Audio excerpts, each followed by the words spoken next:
I can't begrudge you your needling if it comes in the guise of Wayne's World quotes. You're still listening. This is our final transmission.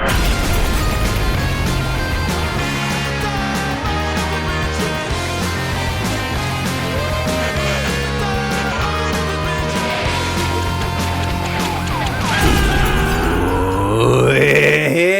It's the Final Transmission podcast. It's me, Sam Russo. It's my good friend Jamie Carruthers. Hello. There he is. It's one horror movie a week from the dawn of time till the end of time. Jamie, I think I peaked my mic. I apologise. How are you? I'm well.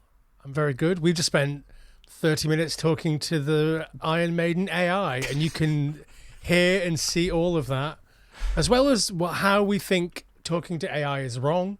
Yeah. Over at our Patreon, and we did it anyway. I wonder how much water we wasted. Not as much as I've wasted just drinking during our Patreon. Yeah, fair enough. Yep. So listen, it's time to absolutely smash an episode. I hope our listeners are enjoying their lives and having a lovely listen, because today we're talking about a film that Jamie's going to tell you all about right now, because I've forgotten the name of it. Coming out in cinemas this week, Sam, Yep. is the movie Ready or Not 2, Here I Come. Here I come. It's like your Tinder bio. Here I come. Yeah, it isn't, but yeah. What was I going to say? So this film's coming out in cinemas this week. So in order to try and farm some fucking engagement from you sad sacks out there in Radioland, we're going to talk about 2019's Ready or Not, not the prequel to Ready or Not 2, just the one that came before it. Not the prequel to the film that isn't out yet, just the first one. Yeah, Ready or Not. I want to talk a bit later about how I don't think a sequel is a good idea. But for now, Ready or Not. It's directed by Matt Bertinelli-Ulpin and Tyler Grillett or Grillet. Just gill it, mate. Oh, sorry, I couldn't read my own writing.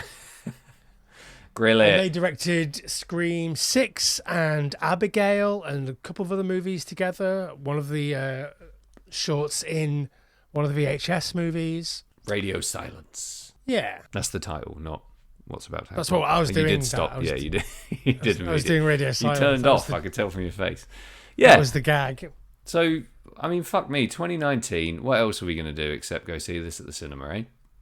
Yeah. It stars Samara Weaving, who I think we could comfortably say at this point is a modern version of a Scream Queen. She works in horror quite a lot. Yeah. Obviously, she was in those Radio Silence Scream movies. She was in Babysitter? A bunch of other stuff. The Babysitter and the sequel to The Babysitter, The Babysitter 2. Yeah. What one? That probably had a subtitle. Killer Queen? There you go. You know the things. I know the things. You're not looking at IMDb right now. I'm not. You're not asking the Iron Maiden AI what movie Samara Weaving was in. I mean, that's probably a really good use of the Iron Maiden AI, to be fair. I wonder if you can use it for work. Dear Eddie, can you write me... Create me a project brief. I need 6 deliverables, and I need this press release, and I need a framework for this campaign. Can you help me, Eddie AI? So yeah, stars Samara Weaving. We've also got Adam Brody in there. There's a bunch of other people. Andy McDowell. It's a good time, I guess. We're doing action horror. There's some cult stuff. It's splattery. There's comedy. There's a lot. There is a lot. There's a lot of stuff happening. Flying around. Yeah. This is a movie that completely passed me by. You'll be astonished to learn. I don't know what I was doing for the whole of 2019, but one of the things I was not doing was watching this film. So I watched it for the first time today. Okay. And what about you? So I saw this in the cinema when it came out, and I liked it. Were you at a film festival of some kind? No, just at a cinema. It came out in the cinema. Cool. I mean, this is something that I sort of wanted to talk about, really. And that's good, because it's a podcast. It's like you planned it. Almost. I didn't write it in my notes, though. This is the sort of film that can only exist...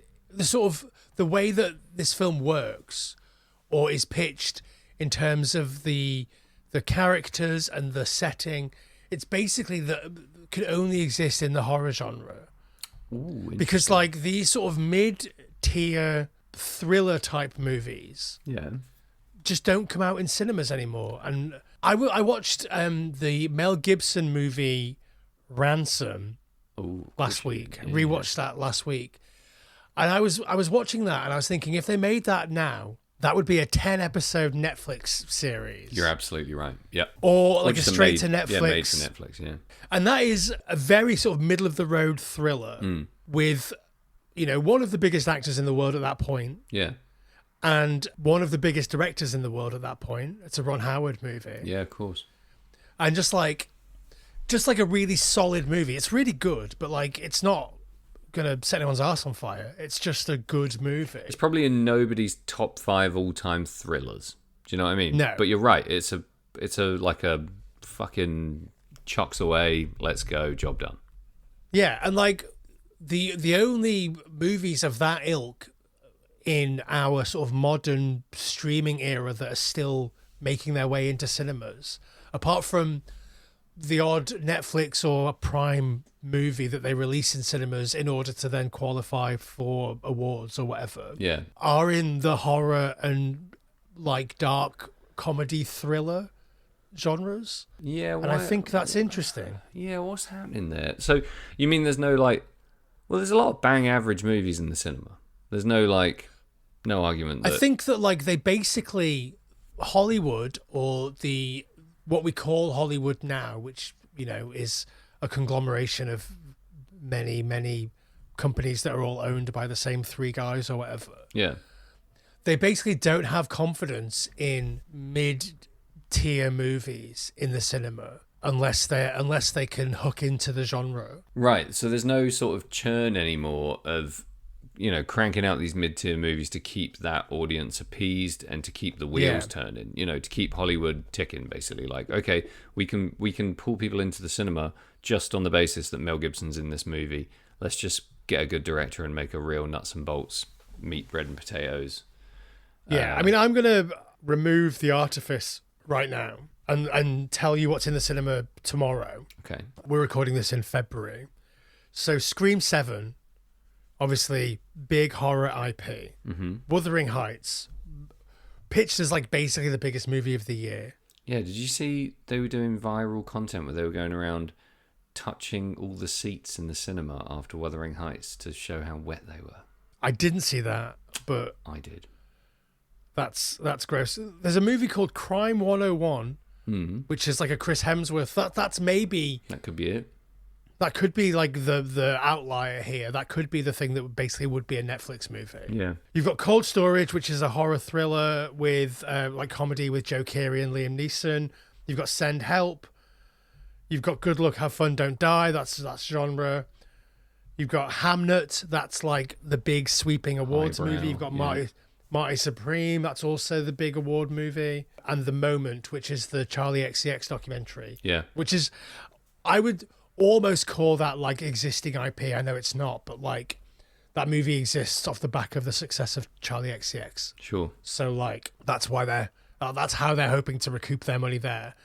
And like all of the thrillers really, or all of the sort of mid-tier drama and comedy and sort of non-horror based or non-genre based thrillers are just dropping straight into Netflix.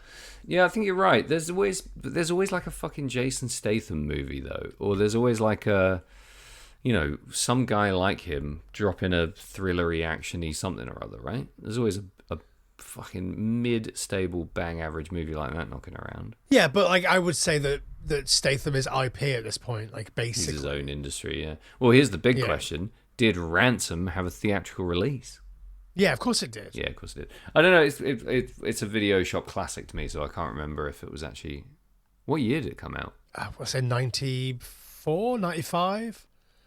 Welcome to Everything About Ransom, a podcast by Sam and Jamie. Yeah, welcome to Ransom Trans Ransom. Ransom X Ransom. But yeah, I just think that's interesting. I think that this movie, if it wasn't in the horror genre, Ready or Not, if it wasn't sort of horror adjacent, yeah, almost definitely wouldn't get into the cinema. Think about like your Knives Out. This is basically like a horror Knives Out. Yeah, I almost think if you remove Andy McDowell, you don't have a movie that's worth paying anything to see.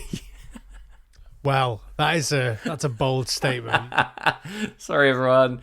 That is, well, I don't know. This is coming from a guy who pays for a subscription service that this was on, so I did pay to watch it in a way, and I do have some good things to say about the movie, but I'll go straight out and say Andy McDowell is the only person doing any acting in this film. I think Samara Weaving is fantastic, and I'm like a day one for any Samara Weaving movie. I think she's great. It's difficult for me to get a handle on Samara Weaving's career because I don't feel like she's acting in very good movies. Like it's difficult because she's obviously got fucking incredible chops.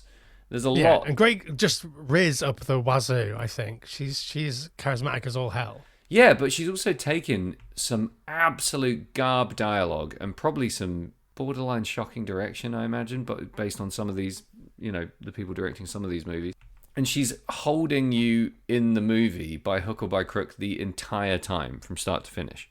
And normally with a fairly show-stopping central performance, Yeah. A lot of these movies are about her character. And I don't really think the movies are doing her much of a solid in terms of supplying her with material that she gets to knock out the park. Well, that's interesting. Is it because is she classed disagree, as like a genre actor? Yeah. She's horror. She doesn't exclusively work in horror, but she's done a lot of work in the horror genre. Does that mean she's fucked? Like, are they gonna let her out ever? I don't know if she wants to get out. Yeah. But I'm sure as the daughter of Hugo Weaving, she could get out whenever she wanted to. Trademarks. Big, clear, blue eyes. Thanks, IMDb. Yep. Trademarks. She's got eyes and she uses them for She's looking. got a pair of eyes and they're blue. Thank you. Probably AI. I mean, to be fair, she does have strikingly big eyes. I learned recently that big eyes, if you have big eyes, it just means you've got a small head because everybody's eyes are basically the same size. Wow. She's only 5'5", so she must have quite a small nugget. Yeah. I think a lot of women grow into their eyes. A lot of people do. All babies have your eyes don't grow. Yeah, they do. Come on. I don't think they do. My eyes are not the same Eddie. as the baby's eyes that I met the other day. Just I met the eyes, not the baby. Right, I'm going to do a synopsis, Sam. Go on, then. In fact, no. Fuck it. You do the synopsis. Fuck it now. Okay. So, there's a rich woman. No, there's not. Start again. I mean, there is. There's a lot of rich women. There's a rich family. And this woman's marrying into this rich family. And she's doing her best. She's really trying hard to win him over. She's still being herself, but she's really going hard to make sure this family approves of her. Anyway, she gets married. It's great. It's beautiful. After the marriage, there's this strange, stifled atmosphere at an after party. And the family, who are board game magnates or something, reveal that there's going to be a game at midnight and she has to pull a card and whatever game's on the card they have to play. And she's pumped, oh cool, family board game night. Anyway, she pulls the hide and seek card, which is bad news for her because it means that she's going to have to hide and the family's going to have to kill her. And the rest of the movie is sort of a slow unspooling of that premise with lots of death. I know nothing about Ready or Not, and I found what you just said riveting. It certainly does suck. You facetious fuck, Jamie. I can't begrudge you your needling if it comes in the guise of Wayne's World quotes. Yeah. All right. Why don't we take a quick break, Sam, and we'll come back and we'll get into our review with some spoilers of the movie Ready or Not from 2019. Whoop whoop.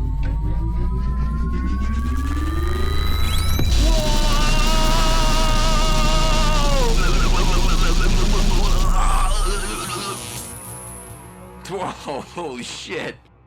I guess that's why they call it Phantom Power. All right, Sam, I'm back. You're chugging some water, but I'm back. How do you feel about that? Chugging a lug there. Stay hydrated, kids. So we're in spoiler territory, Jamie. Do you want to tell everyone? We're not yet. We're not. Fuck's sake. So I want to take a moment to shine a light on our industrious benefactors over at Red Scare Industries. Yes, redscare.net. That's the website to go to if you want to buy, for example, the new Brokedowns record or the new Sam Russo record or anything with the Red Scare seal of approval on it. Won't Stay Dead, Cord a Bugger. Get in there and listen to that band. Go buy some stuff. Go see our friends at Red Scare. Good YouTube channel, great compilations, and some excellent playlists on Spotify. Engage with them at Red Scare. From later on this week, Sam Russo himself will be on tour with the Dopamines and the Teenage Bottle Rockets. Yeah, in the United States of States. America. If you're in a state, clean Yeah. yourself up. If you're in the West and the Midwest, I might be near you. Yeah, so you can find those tour dates and many, many others over at redscare.net. That was what I should have led with. Well done, Jamie. Don't worry, mate. I've got you back. All right, so now we're in spoiler territory, Sam. What have you got to say for yourself? Everyone dies. Everyone. Not everyone. Well, not everyone. No, not everyone at all. This movie does have an interesting twisty-turny element to it, which I like. It does have a real... What are those fucking games that rich people play? Parlour games. Yeah, and when you get everyone around a table... murder mystery nights. People do those, don't they? Sure. Rue Yeah. does those. Yeah, like a murder mystery night. It has that kind of vibe, which obviously offsets the horrific violence by making it feel quite playful. I think anytime rich people are toying with people's lives, Yeah. there's something quite... I don't know. There's an upper class whimsy to it that's very interesting, and this movie leans into that. A lot of that kind of aesthetic. I do think from the outset it's shot in a manner in which I mean, it is shot in a manner. it's shot in a manner that makes you think it's a lot higher budget than it is. They're quite clever with quite a lot of the lighting in particular, but also obviously some slightly ostentatious rich people house sets and a very dim, muted kind of palette with low lighting gives it quite a pricey feel. Yeah, I think it sort of looks like if Jumanji was an Agatha Christie story. Like it's That's genius. that's what it looks like. It's Does like as well, yeah. it's all like those wonderful, lush, like golden Saharan hues. Yeah. But like in a sort of cozy parlor mystery setting. I think it looks amazing. I think it's a genuinely quite a beautiful film that culminates in lots of rich people exploding. Yeah, I do think it's almost kind of genre coded at times because there are scenes that are 100% green, early noughties, trash lighting, at least kind of emulating or aping that style in like a horrifically violent or particularly gory moment. Then there's some that are really drenched red, and then there's some that some of those establishing shots early in the film before the wedding and during the wedding are very, very bright, lots of teal. Quite cleverly done. They use color really cleverly in the movie, is what I'm trying to say. I think the long way around the houses. It does the color palette and the sort of level of saturation and anything to do with color in the movie denotes a lot about what's happening or what is about to happen. And it does have an artfulness that's a little bit elevated beyond the movie itself, and particularly the budge. It's short for budget. Can you tell me like what your thoughts are of the movie as a movie to watch, as an experience?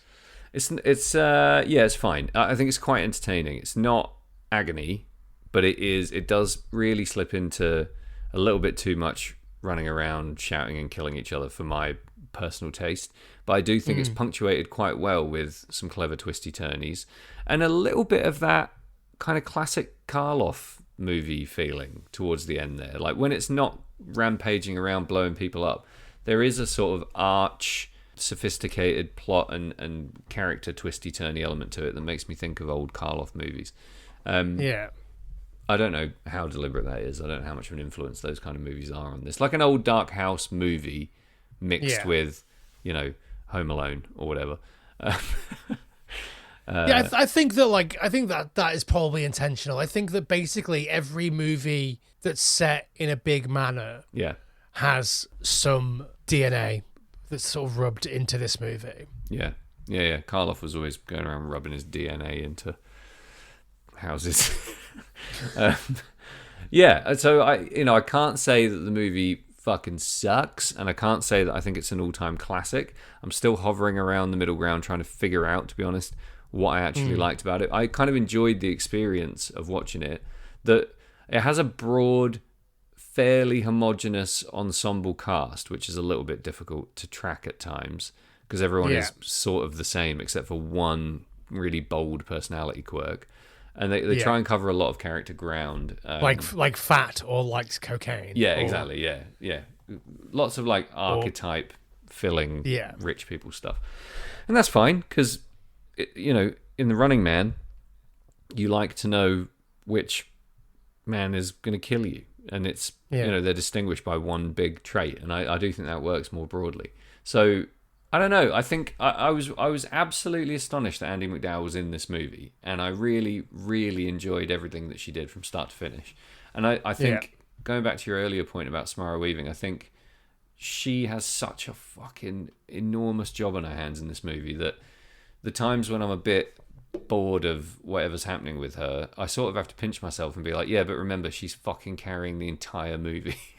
Everything that's happening that's good is her. She does such an incredible job, I think, because she has very little dialogue really throughout the movie. Yeah, not much meaningful dialogue for sure. And then even in like the setup, and they have to set up that she's marrying into this family and that she doesn't come from money, which is, I think, funny because she's like a Hollywood nepo baby, but like whatever.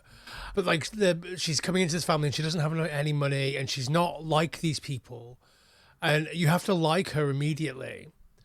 And then you have to like believe that she's like terrified, but then also believe that she's strong enough to like, get out of these situations. Yeah.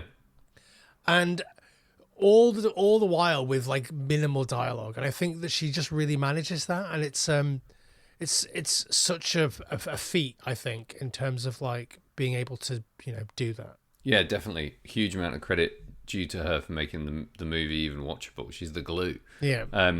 I do think there's a very fun trajectory. If you watch like the first scene and the last scene next to each other, it's great to see how bubbly and excited and animated and people-pleasy she is at the beginning. Really convincingly so. And obviously wearing her wedding dress, all immaculately made up, hair and everything. And she's just drenched in blood, smoking a cigarette at the end. A complete, almost unrecognizable transition throughout the 1 hour 30. And I do think that's fucking hard, especially given that she has to go through a lot of like physical punishment. There's a lot of quite hard action acting, it looks like, probably for the most part. Shitloads of makeup. And there is quite an impressive decline in almost like every aspect of the shine and the sort of your fucking wedding day. Do you know what I mean? Like it all goes downhill quite quickly. But yeah, she pulls it off big time. Quite clever. I think that Ready or Not is one of those rare examples, and particularly because it's in the horror genre. And there are some movies that are like this that maybe aren't in the horror genre, like The Most Dangerous Game and stuff like that. But like, it's an inverted slasher movie. Sure. All of the character archetypes are killers. Yeah.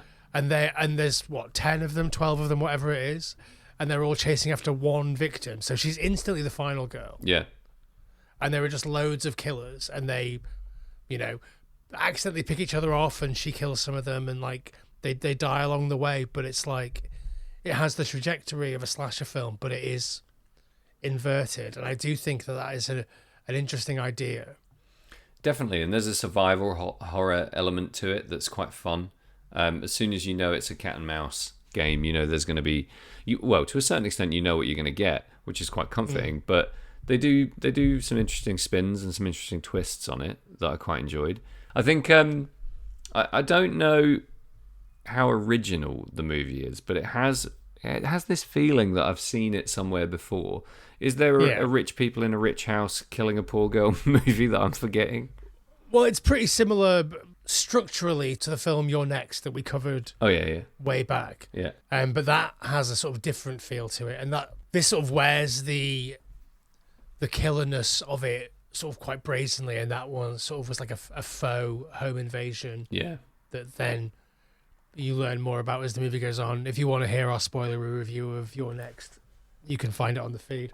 I think another thing that makes me think that they're really like trying to nail on the slasher thing is that they wear those masks in the opening scene. Yeah. And when they reference it later, they were like, it was the 80s, everyone was wearing masks. Yeah. And I think that's just a fun way of sort of showing how slasher tropes were different at this point. Obviously, we'd sort of moved on from like the masked killer.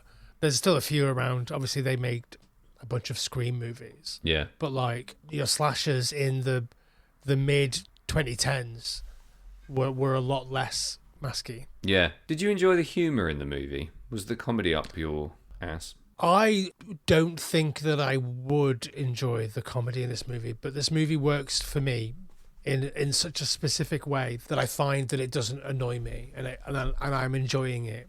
I'm not laughing, but I'm enjoying it. So it's not funny, but it's not turning you off. No, I think like this movie, the way that it's directed and the way that it's acted and the stuff that's happening sort of tricks your brain into thinking you're watching a better movie than you are. Because of the production value, I think. Well, the production value, but also just like the pacing, the editing, like the way it all comes together. It feels like we talked about this quite recently with, I think it was in our Blob episode, where there was like maybe a bad special effect and they immediately cut it up to a good special effect immediately afterwards. Yeah. To sort of so you forget instantly that the bad special effect was there. And that's what this movie is doing all the way through. Maybe not with bad special effects, but with jokes.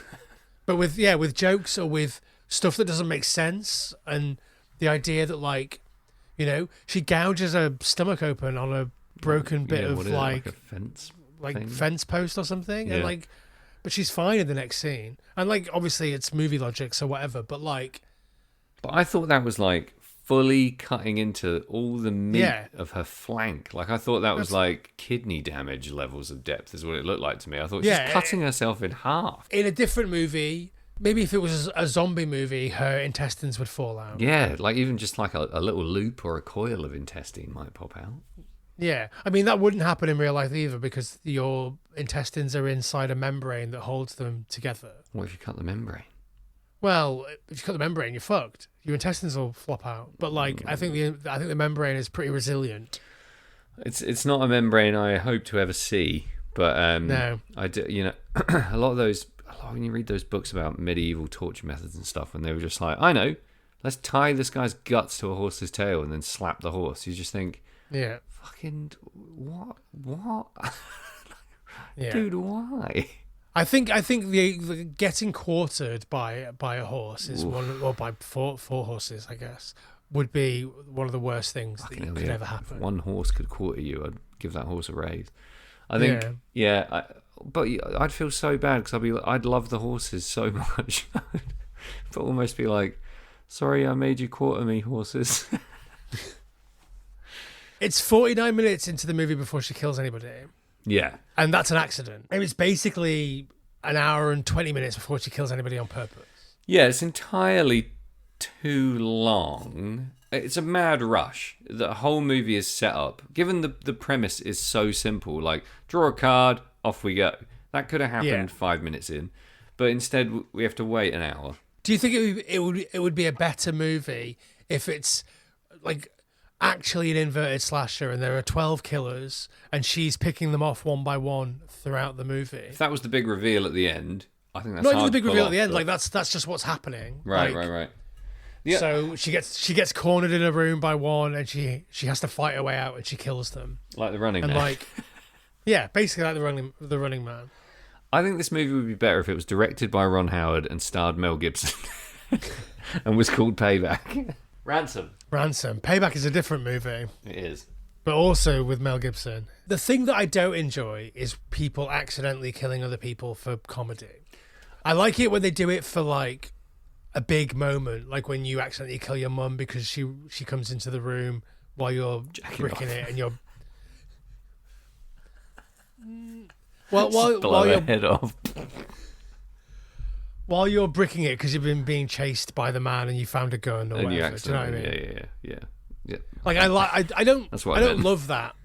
I don't love that, but I like it. Like Yeah. that works for me. But I think like accidentally shooting the help in the face. I mean, I guess it just sort of is there to show that they have no regard for what they believe are people who are below the station. Or whatever. Yeah. But like That works for me on purely a gag basis because I think that is funny. Rich people blowing up butlers, I think is always funny.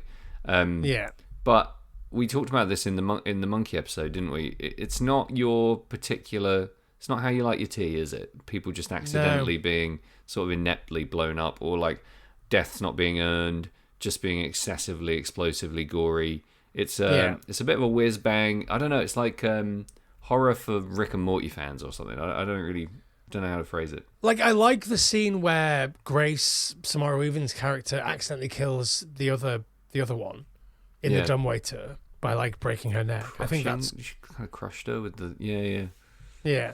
Like, I think that's great. Yeah, it's a slower kind of accidental death, isn't it? It's less slip, bang, oh, everyone's covered in gore. There's a bit more art to it. And there's a bit more art to it, and there's also like there's some character stuff there because that character is being a dick, and Grace accidentally kills her by like trying to stop her from giving her away. Like there's almost like a motive there, so it's like it kind of makes sense. Yeah, that's why a lot of trap-based movies are quite clever at that, because traps bring out aspects of people's character, don't they? Those extreme moments of decision making or problem solving or sacrifice. That's why why the Saw movies work so well. But some of them. But yeah, there's an aspect of this that is very sort of. We've got a large disposable cast of very shallow characters. Some of them are just going to get blown up point blank range with a shotgun, including really pivotal characters at the end. I guess that is turning a frown upside down. Nobody is off the menu when it comes to a disposable kill shot. It's not like the arch evil of the movie needs a huge ornate death. They're just as ripe for a fucking landmine as anyone else. But they all get blown up in a. I mean, you have to respect a movie where the ending is just like, fuck it, everyone explodes. Yeah. I do respect that, definitely. Obviously, it feeds into the cult element of it and the Satanism element of it, which we'll get to. But like the way that they explode is just really good. It's really like tactile, and like it's probably a really easy effect of just like stop the camera, put a big balloon where they were full of gore, Just blow up a bag of meat. and then blow it up, and then just edit it in such a way that it works. Yeah. I mean, it's a shame that they follow up that nice practical everyone explodes scene with like some really bad CGI fire, but like CGI fire is as bad as CGI anything, but fucking hell have I seen it done badly lately. Jesus. Yeah. I watched a movie recently that had some terrible CGI fire in it, and it's ruinous. Absolutely ruinous, because when you see real fire, it reminds you, oh, that's what real fire looks like. CGI fire fucking sucks. So fire and water, they're finding it really hard to nail that, even with. I think just like fire and liquid. Yeah. Like that's why CGI blood is such an issue. I mean, Crap. I don't like CGI blood, but I understand it conceptually. Do you understand why it's used though? Because I don't. I'd like to know. Yeah, we've talked about this before. Like basically, like when you're covering sets in blood, and characters and clothes and all sorts, like it's cost prohibitive to have to clean it, redress the set, redress the actor every single time. So they basically, I understand why. I don't like it, but I also like. I know that like when you're looking at someone get shot and blood comes out of them, then that's 1 second on screen. But if you're watching a fire burn down a mansion slowly, that's at least 15 seconds of screen time that you have to like watch some CGI fire, and I just don't like that. No. But I do like it when everyone explodes. Yeah. Everybody exploding is good. Yeah, blow everyone up. I think the gore effects of this are mostly practical. Yeah. 60-40 good and not very good, I would say. It's fairly classic in the way that you just sort of cover people in blood and call that a movie. And that's fine by me. Do you know what I mean? Yeah. Yeah. Our standards aren't so high at the Final Transmission podcast that we can't completely endorse just cover them in blood and call it a movie as a tactic, as a filmmaking tactic. They should teach that at NYU. They should. I've got a question for you, Sam. Go on. What were you going to say? Nothing. Okay, good. Do you think that, like, Alex, her husband, his, like, turn back to the family Yeah. after Grace kills Andy McDowell's character. Yeah.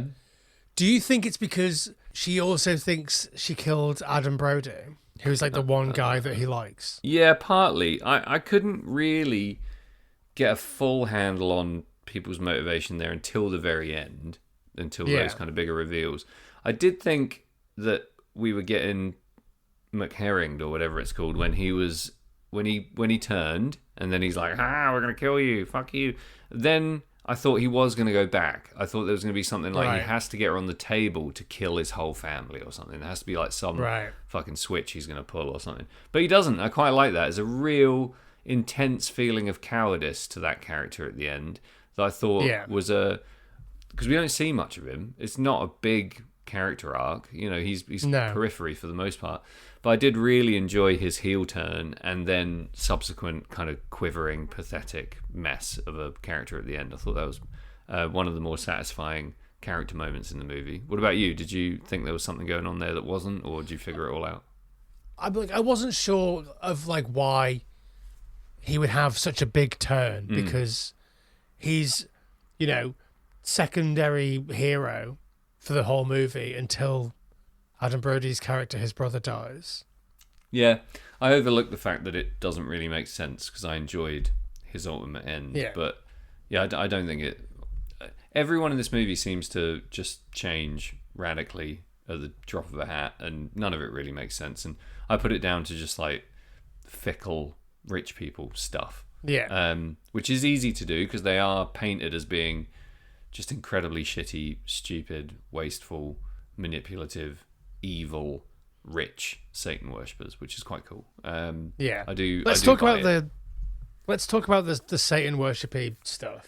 Yeah, so I think that's a nice twist. I hate the little shot of the devil in his chair at the end, but like, yeah, that's a bit poo. But I mean, it's just a poor. It's not graphic. my devil. It's not my Satan. Yeah. No, it's just a fucking 19th century guy, isn't it, with a little suit. I like Freddy's, but like I've always hated that depiction of the devil, like the Needful Things devil, where it's just a guy with a twizzly moustache and a top hat and a cane. Like, nah, give me the Beast. I mean, I like the Beast, but I also like the Peter Stormare, like the sort of simmering intensity devil. The devil. And like, and what they're doing here is they're doing that sort of LaVeyan, like Crowley-esque, like Satanism that isn't really Satanism. So like, it's more of a mysticism, occultist kind of, and it's in keeping with the the rich people, the sort of high society Satan, shall we say? Another great rock and roll cherry popping daddy's band. High society Satan. I wouldn't listen to them. I like think they'd you be would. shit. If you found out they had an upright bass, you'd be all over it. Name 32 bands that I listen to with upright basses. Who's your friend? You brought a buddy to the party. Yeah, this is my friend Jeremy. He plays upright bass in High Society Satan. Hi, Jeremy. Jeremy followed me to the party. I didn't bring I him. can't get rid of Jeremy. I couldn't went to see his band by He's just accident. walking behind It's me fallen. like boom, boom, boom, boom, boom, boom, boom, boom. Wow, spin. Yeah, what were we talking about? Yeah, I mean, fuck that Satan, I guess, but it does fit the patina of the movie. It's very, very much part of the world. I like the way they breadcrumb out the sort of Satan worshipy stuff. Yeah, it's a funny one because I don't know if I knew ahead of time there was going to be a Satan worship element, but I was convinced from the beginning that there was, without any real evidence or leading dialogue or any kind of anything really obvious being laid out. But I do like the weaving in of it. It started to feel a bit like, oh my god, 50 genres at once at the end. But I think it rounds out the storyline nicely and resolves some character flaws that we didn't know we needed resolving, basically, which I thought was cool. Yeah. And Andy McDowell as a Satanist, I'd pay and wait in line to see that. I mean, ultimately, the message of the movie is that rich people will do literally anything to just stay rich. Yeah, there's a vampire thing going on there. There's a bit of a Portrait of Dorian Gray thing. It's all of that rolled into one, isn't it? Exactly, and it's the depiction of their devil, Mr. LaBelle, is whatever. Yeah. But their flavor of like occultish Satanism, I do like. Yeah. I do like that that representation of like that flavor of Satanism. Yeah, it's nice to see like a period Satan in this modern setting. That's quite cool. Yeah, because I think that like the modern interpretation of Satan, apart from maybe in the show Lucifer, I don't know if you've watched that dumb show, which is great. That's about the devil solving crimes in LA. It's really silly. Yeah, that sounds dumb. He's abdicated his throne of hell and owns a nightclub In the City of Angels. Yeah, and then helps a cop solve mysteries. Oh, sounds right. I don't know. By using his devil powers of being like, but tell me what you really desire. That's his like power, and they're like, Right, that's pretty cool. oh, I desire wealth, but I don't desire to murder people. He's like, well, okay, well, it wasn't him then. Brilliant. Like, fucking, it's nonsense. It's very silly. Well, I think you've got to be a devil, but maybe not Satan for that to work for me. Like the idea of like Satan just packing up hell and hanging out on Earth and doing really mundane day-to-day shit doesn't quite fly for me. That's fair. The point I was getting at was that like besides him, who I think is like maybe much more in this depiction of like Satan or whatever. Yeah. Most modern interpretations are a kind of suave guy, but modern guy, Yeah. but also has this sort of insane simmering intensity, like Peter Stormare or Al Pacino, spoiler alert for The Devil's Advocate, Yeah. and Gabriel Byrne in End of Days and stuff like that. Like, I mean, Gabriel Byrne in End of Days is basically playing Al Pacino in The Devil's Advocate. Yeah. But like that sort of, even spoiler alert for Angel Heart, but like, you know, Robert De Niro in Angel Heart, like that sort of fairly amenable businessman until they need to have that simmering intensity. Like that's the modern era depiction of Satan, I think. Yeah. Yeah, I think it would be a bit of a pitch change if in Ready or Not they went into a room and a giant warty flaming red demon with giant goat horns and like a constantly slimy drooling snout was just like writhing around, ripping people in half. Dong. Yeah, giant dong, humongous pulsing red rocket dong. It's not going to work, I don't think. But that's my Satan.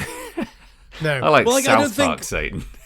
I don't think that they would be like, oh, I've met this guy with a huge dong and horns on a boat. Maybe he can give me some cards and we'll play a game. He's very convincing. He's charming, in fact. Yeah. No, yeah, I thought it was a pretty appropriate Satan for the movie. I'm just not into that as a trope. There's the modern depiction of Satan, I think, is very much like Satan is the snake in the Bible. Sure. So like, what would a snake be like if he was a person, but also he commanded hell? So like, yeah. And I guess this is like the late 1800s, early 1900s version of like what if a snake was a man, whereas now our version of what if a snake was a man is slightly altered by the fact that we live in the future. Yeah, it's a very interesting modern phenomenon. There'll be sociologists and you know students of the subject who can tell you a lot more than my dumb dick. But this sort of, maybe not obsession, but this predilection for portraying Satan as a slick Jim business suit guy, or more like a tired, jaded, manipulative gentleman of wealth. You know, like a person of means who almost tires of the trivialities of human life, but still insists on manipulating and participating somehow, even like tacitly, in human downfall. You know, it's a very specific way to portray the devil, and I'm not sure how I feel about it. It says a lot about modern life, I think. I think that like that sort of depiction of the devil, I can think of going back to like Petey Wheatstraw in like 1973. Yeah. But the sort of gentleman devil character. Yeah. Yeah, it does go back a ways, but it's really prevalent now, and there's a real specific element of sleaze to it that's that sort of combination of, like you said, snakish, jaded sleaze is a real modern devil thing. I'm kind of done with it. I'd like big raging red horns and dong back, please. Red horns and dong back. Yep. Red horns and dong back. It's like Simon and Garfunkel's satanic partners. Yeah. When was the last time we got like a big red guy? Fucking, that's what I mean. I'm dying over here. It just doesn't happen anymore, and if it does, it's CG and it sucks. Yeah. We don't really get proper satanic movies anymore. Why isn't there just a movie about Satan? Why haven't we got like an emotional epic movie about the life of Satan, and he's not a little man with a moustache? There was like Bedazzled. Oh yeah, which was with Liz Hurley as the devil, sexy catsuit devil. Yeah, and that was a remake of like a Dudley Moore movie, wasn't it? With like a gentleman devil character. I mean, Liz Hurley could quite literally be the devil. Have you seen her? She hasn't aged literally a minute in 45 years. It's borderline terrifying. Anyway, Sam, let's talk about this movie. Yeah, let's wrap this fucker up. What else is there to say about this film? It's fine. I think it's, like I say, it tricks you into thinking it's better than it is, and that's good. I think it's all pace based. It just rolls itself down the hill to a nice sort of comfortable landing. It does. So, but why don't we? I completely disagree. Why don't we take a final break, Sam? Come back and we'll do the wrap up. Let's come back and fresh. Come on, man. Does that thing even work? No. There's nothing out there. It's just dead air. All right, Sam. I'm back. Are you back? I'm back. Every time. Every time, waiting for you to take a slug of your water and you know. Right, here we are. Come on, let's sum this fucker up. Okay, here we go. Let's sum it up. I think this movie is completely fine. Like the good end of completely fine. Right. I like all the characters. I like all the performers, all the performances. It's nice to see Adam Brody do something interesting. And he kind of, apart from Samara Weaving, has the most to do. Yeah, he's shouldering a little bit of the burden. And like he has like, I think he really nails the sort of lazy, rich, kind of has a conscience, but also doesn't really have a conscience. Like there's a burgeoning conscience in there somewhere.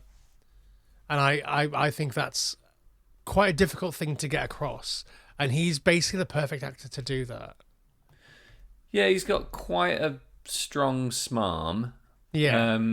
But it doesn't seem to be beyond his remit to have a nascent moral compass kind of peeking through. Yeah. He's got the right face for it. So, yeah, I think it's completely fine. I think it's good fun. It's not setting any world records. It's not blowing me away. I don't understand why there's a sequel coming. I've got a controversial opinion on that you're going to love. Go on. Let me hear your controversial opinion on that. The sequel's going to be better than the first one. Based on what? The fact that it just definitely is. Because there's no reason to make a sequel unless you've got a great idea for it. Because, like you said, the movie's fucking done. It didn't make tons of money. It doesn't have a huge fan base. It's not like the start of a cult franchise. It's got nothing at all going for it, except the one person who's still alive happens to be able to carry bad movies. You know, she's an absolute fucking Suffolk Punch of Hollywood. Just load her up and slap her ass and she'll get it over the line. If you haven't got a phenomenal idea for the second movie, nobody's approving that, surely. It's going to be novel. There's going to be a really clever conceit here, I think. So my issue is that, so the premise for the new movie is that her, Grace, and her little sister end up being hunted by rich people again. Right. Fuck's sake, way to prove me wrong immediately. I mean, there's probably more to it than that. Yeah. And like maybe the idea doesn't have to be good. Like the premise doesn't have to be good, but the idea is like within it. Yeah. Is it But like set in a prison on the moon or something? Is it like, do they do something clever? I think from what I've seen, it's like hunting grounds. So like in the grounds of a manor, like Most Dangerous Game situation. That's what the last film was. Like, yeah, exactly. But like, I think that we have evolved beyond the John McClane every year gets in the same scrape. Do you know what I mean? Yeah, but at least they put him in more interesting scrapes. Well, not in the second one, they don't. Airport? It's the same. It's basically the same. No. Nakatomi Plaza versus Airport. You've always wanted to know what goes on behind the scenes at an airport because of our obvious autism. And that movie scratches that itch and gives you an action movie at the same time. Do you know what I want to find out more about behind the scenes of than an airport? A bowling alley? Oh, I could have given you that, my love. Really? Yeah, my brother worked at a bowling alley for donkey's years, and we used to bowl there for nothing all the time, and we were allowed to fuck around behind the scenes and everything. It was great. Can we collaborate on an action horror movie that's set behind a bowling alley, like Absolutely. in the inner workings of a bowling alley? We can have a slasher called Pinhead. Yeah, I or think Big that Balls. might be taken. Big Balls isn't taken. We can go for that one. Look out! It's Big Balls. Yeah, it's bound to work. Should we call the movie 7-10 Split? Yeah, that could work. Is there term. another bowling term that could have like a horror double entendre? Gutter sluts get killed by Big Balls Pinhead. I'm already working on the. That's a long marketing, title. Not the title. Gutter sluts get killed by Big Balls Pinhead. I think is probably a great title. That's the second longest title of a horror film set in a bowling alley I've ever heard. What's the biggest one? I bet it's like Astro hookers with zombie tits for giant bowling ball. It's sorority babes in the slime ball bowler armor. That's the one, the slime ball bowler armor. I've even seen that. Have you? Yeah. It's a goodie. I mean, it's not, but it is. I wrote a novella once called Romancing the Neon Whores of Haver Bowl. You are Adrian Mole, is what you are. I'm Below the Adrian flat Bowl. hill, below the flat hills of my homeland. God, I miss Adrian Mole. Yeah, I wonder what he's up to now. Bring back Probably- Mole. He's probably doing something, right? It's probably having a reboot. Yeah, it's probably a movie out next year. I often think about. I'm sorry, I'm just avoiding giving this movie a rating. I often think about how much talk about sperm there is in that book that I read when I was like 12 years old. Yeah, I don't know why we were allowed Adrian Mole from the school library when we were so young. I seem to remember like a lot of jacking off. Yeah, I remember him referring to the amount of sperm that like live in a man's testicles, and him being like, "So I made a bit of room for them. I gave them a bit of room to wiggle around or something." Yeah. Oh. Wasn't Adrian Mole written by a woman? Yeah, Sue Townsend. That was it, yeah, Sue Townsend, yeah. Never has there been a more astute read of the adolescent male psyche than Sue Townsend. Fucking hell. I often think about like who my Pamela Braithwaite would have been. Who your Patty Mayonnaise was. Yeah, exactly. I know who mine was. Naming no names. Yeah. Will you rate this movie so we can fucking get out of here? Sure. I think it's good. It's perfectly serviceable. It gets you where you need to be. I think it's 7 out of 12 accidental shotgun shells to the Help's face. An elegant rating. Thanks, mate. How I about know you? exactly where this movie sits. It's a fucking absolutely bang average 5 elegantly smoked cigarettes out of 10. It just doesn't do anything great, doesn't do anything terribly. It just lands right hard in the middle, legs akimbo. So, I mean, well done. You're average. That's better than being shit. I tell myself every day in the mirror. Is that like your big psych up speech? Yep, that's how I get pumped to go back to bed immediately.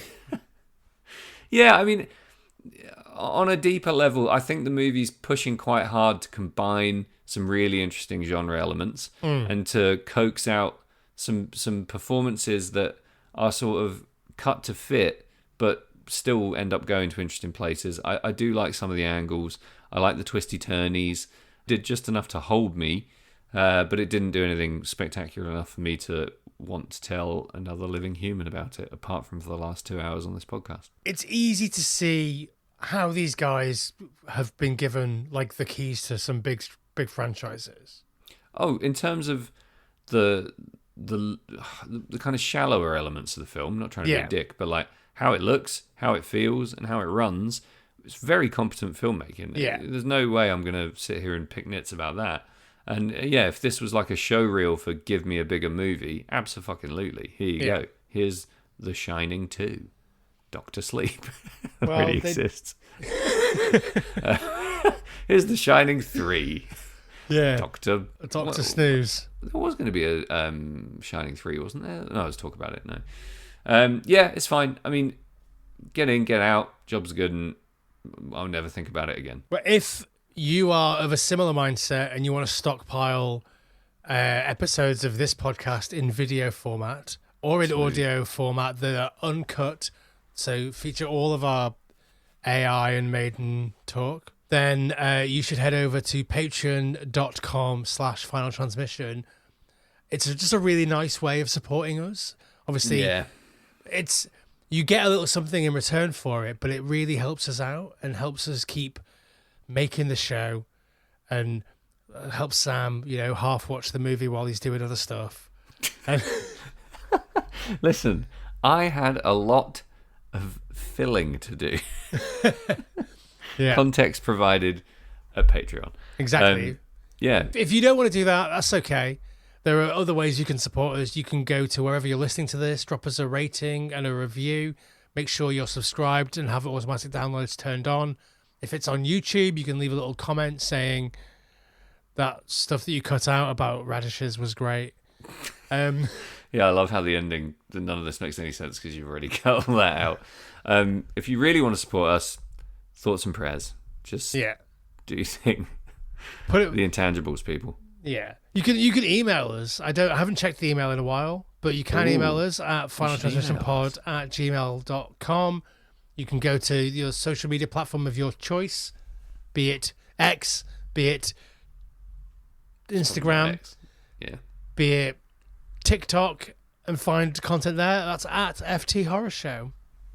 I email podcasts a lot, and nobody ever reads out my emails or responds to them. But I think we would if people sent good ones.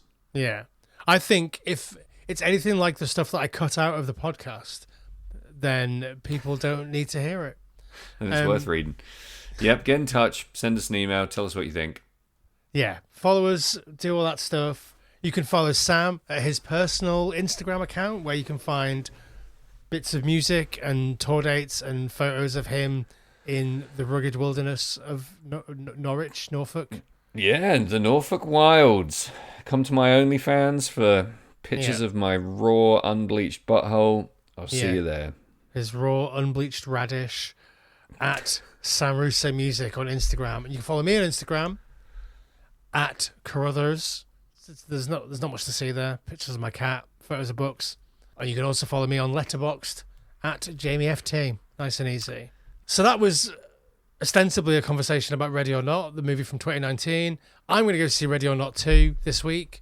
And if you want to know what I think of it, that'll probably be at my Letterboxd. Maybe we'll discuss it on a further future episode in the Patreon section. Who knows? But we'll see you next week for another Final Transmission. Say goodbye, Sam. Goodbye, Sam. There he is. There he goes.